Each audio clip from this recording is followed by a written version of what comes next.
Oh, I'm really, really pleased to be here with Alison Grieve and Jenny Miller today. So just to set the scene, what I'm doing here is I'm talking to all the authors of the 18 Practical Inspiration titles that were I know, 18, right? I know, that were shortlisted for this year's Business Book Awards. And Alison and Jenny are together the authors of Leading Edge. Look how beautiful that book is. It's gorgeous, isn't it? I know. It's gorgeous. It is gorgeous. Strategies for developing and sustaining high-performing teams. It is very beautiful. And it's also 99 pence on Kindle stores in the UK and the US. I know. Bargain. Snap it up. There, grab it quick. So I'm doing very, very short conversations, LinkedIn Lives with all of the authors of the books, just to find out a little bit more about the story behind the book and just to introduce it to you. So first of all, welcome. It's really, really good to have you both here. Pleasure. As always. Yeah. And then I guess my first question I'll pose to Alison, which is just, why did you write this book? Well, I mean, we just had to, really. I mean, we've been working with teams and leaders for decades and using lots of the tools and the practices and our methodology. And many of them were like, you should write a book. And Jenny and I were like, we need to share this more widely and make it accessible for leaders to actually put this stuff into practice without having to come to us directly. So that's really what it was about. It's about sharing. Saving time, isn't it? Just read that. Read the book, put it into practice, have a go, let us know what you think. And we've had a fantastic response as a result.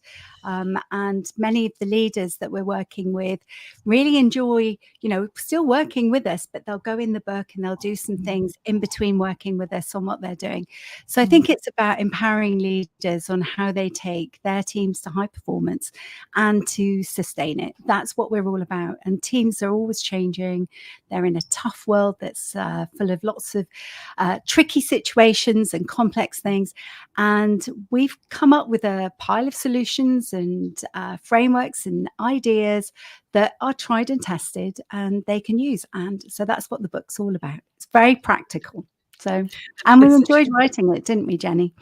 Oh, yeah, I want to come to that actually, because that is it's such a great story. But you make such a great point there about that people, the book is there for people who don't work with you, and it's got all that wisdom in it, and you can just use it out as a book. But actually, for people who are working with you, it just means that you can have conversations at a different level more quickly, doesn't it?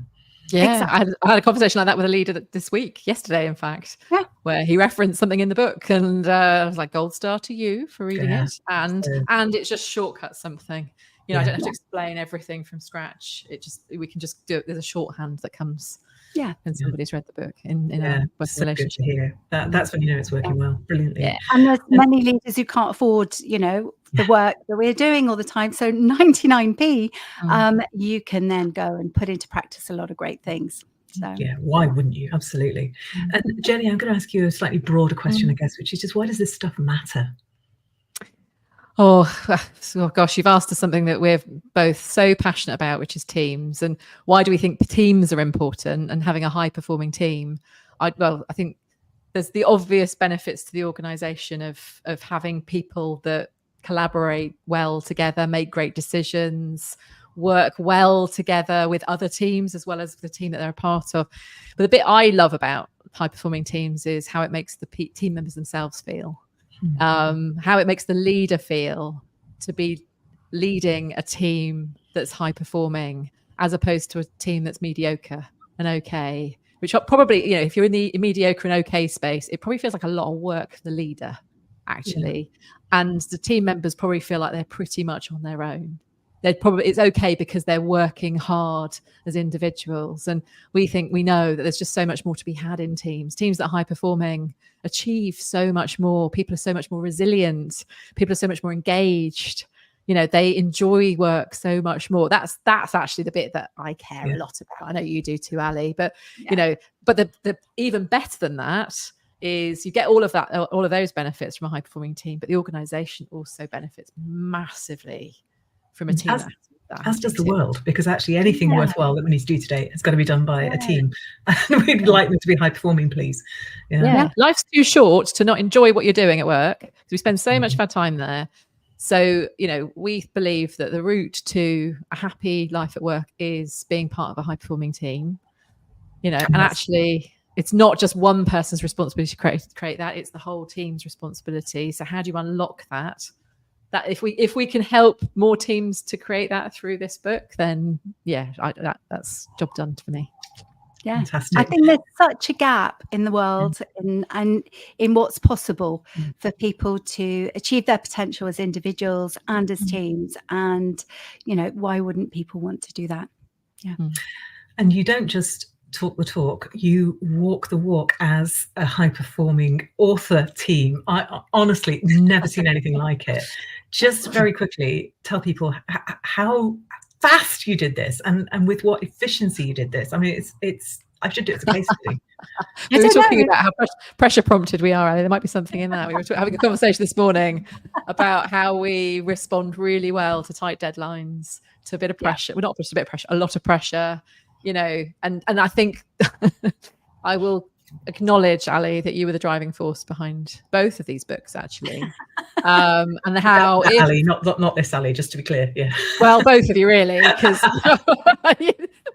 what I've discovered, Alison Jones, is that once the deadline is set with you, it is not going to be renegotiated, which was actually a really good thing, because it forced us to just focus and get something done. So I think that is a really powerful part of the process of working with you, was that we had some accountability there. If it had just been me on my own, and possibly, I don't know, this might have been true for you, Ali Grieve, as well. If it had just been you on your own, I don't think either of us would have actually written the book. Certainly not in the form that it is now. Anyway, no, it wouldn't have been half as good or half as fun. I don't think you just had such it was good. And we got to go to Spain to write it. That's another clue. So go somewhere really nice. Make sure that it's on the side of a cliff, and you can't get a car out without kind of the danger of falling off the side of the cliff. So you have to stay there and make sure the weather's not very good, so that you can't go and lie by the pool, right? And then you'll get the job done. We sat and wrote because there was nothing else to do. And wrote the book. That wasn't how we planned it, but anyway, it wasn't. It was very effective. But I think the sort of, once we get something in our minds, we're fast paced anyway. We like, and we like deadlines. So you giving us some very fixed deadlines focused us immensely on that. But I think the step-by-step process, I mean, the first book, we didn't really know what to expect at all. So as we were going through this kind of unfolding, and it was like another edit, and then another one. I've got to read it again. I know. By the end, we were like, "Oh, I'm so sick of it now." Is that why you started writing another one immediately? Totally. Yeah, absolutely. Got to get rid of this other bit. This is hilarious. I've never seen this before. Would you like to? So while their first book is being shortlisted at Business Book Awards, would you like to just reach behind you on the shelf there, Alison, and just show us what else is? Just edge to the side, Ali, and then it'll be there. So there's the second one. This is the second one, which you can't quite see because it's not in the center of this. That way. That's the first one. That's the first one. That's leading edge. Bringing the next one in. Oh, you're comparing them. I mean, it's just phenomenal. So, and apparently they're working on a third now. So, I mean, mind blowing. Yeah. It's just amazing. What you need to do next is give classes in co-writing as authors, because it is phenomenal. It was a fabulous process, co-writing. We wrote every single word of that book together. So I think it was really easy to divide and conquer and go, you write the introduction, I'll write the conclusion, you write chapters 1, 3 and 5 and so on. But we didn't. We wrote every single word together, even the revisions and the edits we did together. I mean, you need a very special kind of relationship to be able to do that. That's brilliant. Tell me about the moment when you found out you've been shortlisted. And I know a little bit about this because Alison was in the room from the start. Yeah. Anyway, Alison, why don't you start us off? Well, it was a bit. We were doing work with a big client, and so it was very last minute. I said to Jane, "I'm going to go." I got on the train, whizzed up, and I was late. I'm always late, actually. So I was late arriving thing and the Strand, and I got in there and it looked like it was finished, and they started taking it, and I thought, oh, we've not won anything. And I came over to you and you went, yeah, you've done it. It was amazing. I have never been so gobsmacked in my life. I didn't expect it.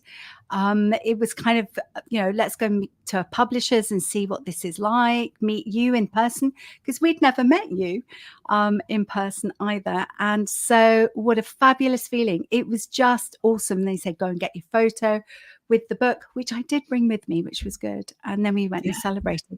Amazing. And I was almost ready to say to Jenny, oh, we didn't get shortlisted. And of course, luckily, I never sent that message to her. Yeah. She did get the message, yes, we've done it. I came and helped me manage the champagne afterwards, which I was really, really oh, that's very kind of you. Yeah, she was so good. But I'm so pleased for you that you didn't kind of rock up and then, having done that journey after a big full day, just have to go, oh well, never mind, to go home again. I'm so pleased. It was amazing. It really was, just to sort of rock up and then find out that that's what it was. So it was. I can say to any aspiring authors out there, have a go, write your book, and come along to the finals. Reveal. Amazing. Well, good luck for that. I'm so looking forward to seeing you all there. We're going to have, I think it's 2.5 tables of us, which is going to be amazing. Lots and lots of half the room. Fill up half the room. It'll be fabulous. And yes, thank you so much for your time today. It's been really, really great talking to you. So Leading Edge, just to remind you, 99 or 99 cents on the Kindle store at the moment.